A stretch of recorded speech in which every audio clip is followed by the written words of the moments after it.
Da bi stigli do nekih vlasotinačkih vinograda i grožđa, morate da se probijate kroz gomile smeća.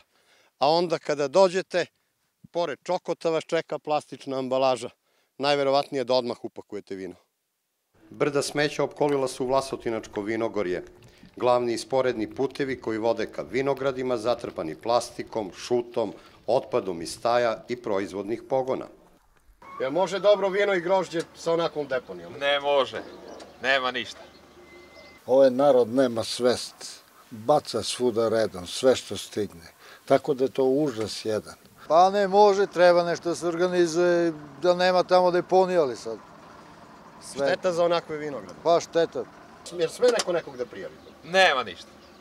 Niko nikoga ne prijavljuje, svi rade zajedno u kavelu.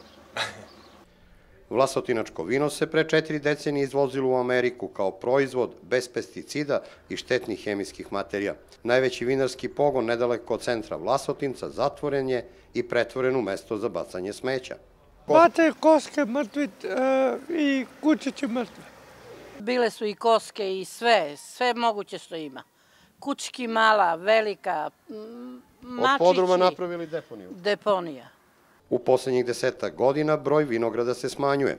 Na području Vlasotinca pre 3 decenije vinova loza se gajila na oko 2000, a sada na oko 400 hektara.